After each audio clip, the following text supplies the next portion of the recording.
Hello मेरे प्यारे बच्चों। नमस्ते। कैसे हो?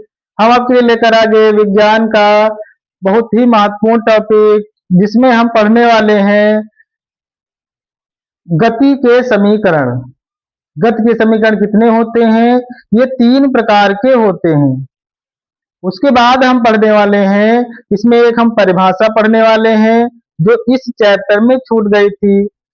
एक समान वृत्तीय गति, इस हम गति को पढ़ने वाले हैं और इसके फार्मूले को समझने वाले हैं। तो आइए एक एक करके हम गति के समीकरण को पढ़ते हैं, उनके प्रतीक को लिखते हैं। इससे न्यूमेरिकल पूछ लेता है क्या होता है गति के समीकरण।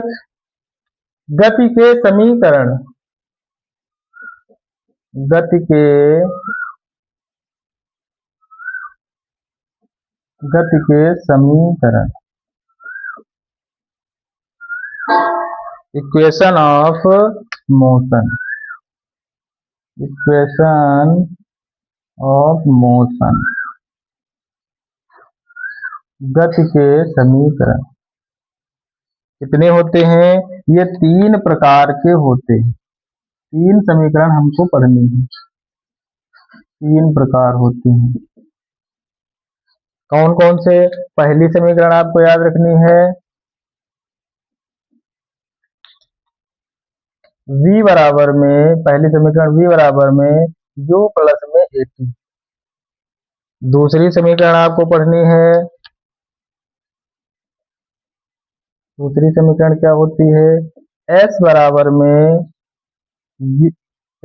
में ut plus half at square. और तीसरी समीकरण क्या होती है? v स्क्वायर बराबर u स्क्वायर प्लस में 2as। 3 समीकरण कौन कौन सी होती हैं? v बराबर में u प्लस at, s बराबर में ut plus half at square, v square बराबर u स्क्वायर प्लस 2as। ये 3 समीकरण ऐसी होती हैं जो एक गति के समीकरण कहलाती हैं। ये जो पहली समीकरण है, ये किसके बीच में संबंध को दिखाती है? ये तो वेग और स्थिति के बीच में संबंध, वेग और समय के बीच संबंध को दिखाती है। इसमें वेग है और समय है, तो किसको दिखाएगी? ये वेग और समय के बीच संबंध दिखाती है, वेग और समय के बीच। और ये स्थिति, दूसरी समीकरण स्थिति मतलब पोजीशन, और ये स्थिति और समय के बीच में ये संबंध को दिखाएगी। दूसरी समीकरण किसके बीच संबंध दिखाती है? स्थिति मतलब दूरी और समय के बीच में ये संबंध को दिखाएगी। तीसरी समीकरण किसके बीच में संबंध दिखाती है? स्थिति और वेग के बीच में संबंध दिखाएगी। स्थिति वेग के बीच संबंध को दिखाती है, ये संबंध को दिखाएगी, संबंध बताती है कि किसके किसके बीच में ये संबंध है। पहली समीकरण कौन सी दिखाएगी? वेग समय। दूसरी समीकरण दिखाएगी स्थिति समय। तीसरी स्थिति वेग को दिखाएगी। जहां इसके प्रतीक को समझें तो प्रतीक कौन कौन से हो जाते हैं? जैसे जहां पर v बराबर में क्या होता है? u बराबर में, s बराबर में, a बराबर में और t बराबर में। इतने टर्म इसमें यूज हुए हैं। कौन कौन से? v, u, a, t और s, 5 टर्म इसमें यूज हुए हैं। तो v क्या है? v है अंतिम वेग। v क्या है? अंतिम वेग। u क्या है? प्रारंभिक वेग।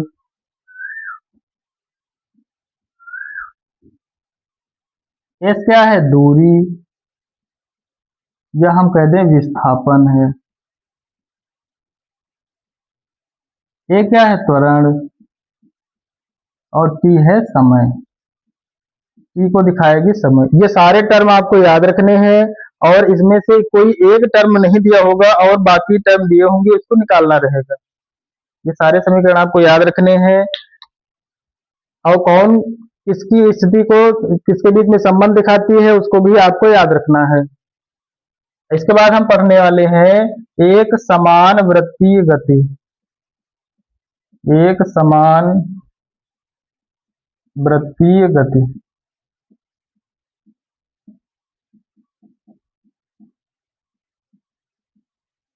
ये मेरे प्यारे बच्चों क्या होती है, किसी गतिमान वस्तु द्वारा, अगर हम कहें किसी गतिमान वस्तु द्वारा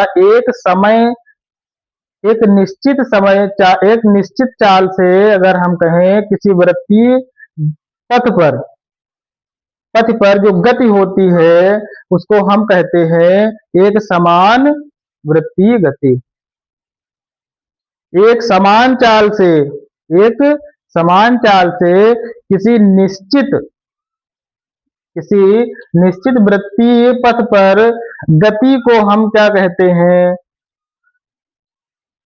उसको हम कहते हैं एक समान वृत्तीय गति। कैसे लिखोगे, क्या लिखोगे, एक समान चाल से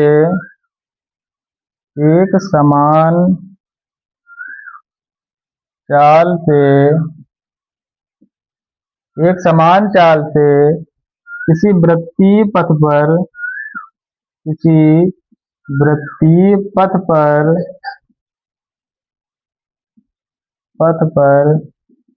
गति क्या कहलाती है, एक समान वृत्तीय गति कहलाती है।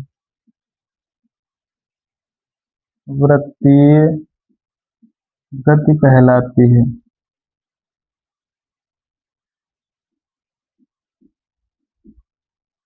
एक समान वृत्तीय गति कहलाती है। एक समान चाल से किसी वृत्तीय पथ पर गति एक समान वृत्तीय गति कहलाती है। फार्मूला क्या लिखोगे, इसको हम v से लिखते हैं। इसको किससे लिखेंगे हम, v से आपको डिनोट करेंगे हम। समान वृत्तीय गति को हम किससे डिनोट करेंगे, हम v से डिनोट करेंगे। एक चक्कर पूरा करने में जो दूरी होती है उसको हम कैसे लिखेंगे, एक चक्कर, क्या लिखोगे, एक चक्कर लगाने में, एक चक्कर पूरा करने की जो स्थिति होती है, या हम इसको क्या कह सकते हैं, एक चक्कर में चली गई दूरी। यहाँ पर क्या लिख सकते हैं, एक चक्कर में चली गई, तय की गई दूरी। यहाँ पर क्या लिख सकते हो, तय की गई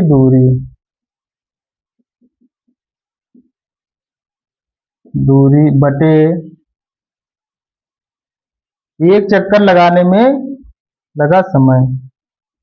पूरा चक्कर लगाने में क्या लिख सकते हो, पूरा चक्कर लगाने में लगा समय। ये फार्मूला आपको याद रखना है। अब एक चक्कर में तय की गई दूरी, हम वृत्तीय पथ को हम क्या कर रहे हैं, तय कर रहे हैं। तो अगर ये हम पूरे पथ को देखें तो ये एक वृत्तीय पथ है, तो इसकी हम परिधि को लेंगे। अगर दूरी लेंगे तो कौन सी लेंगे, हम परिधि को लेंगे। और परिधि हमारी वृत्त की परिधि होती है 2 पाई r। वृत्त की परिधि क्या होती है, 2 पाई r। और इस पथ को लगाने में, जो पथ को पूरा करने में जो समय लगता है उसको हम कहते हैं समय t। तो फार्मूला क्या हो जाएगा, t समय में 2 पाई r दूरी उसने तय की। तो v बराबर में फार्मूला क्या हो जाएगा, 2 पाई r और बटे में t। ये फार्मूला आपको याद रखना है। इसका मात्रक क्या हो जाएगा, मात्रक मीटर पर सेकंड।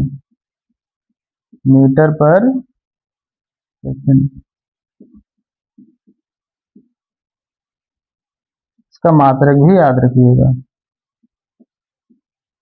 एक समान चाल से किसी वृत्तीय पथ पर जो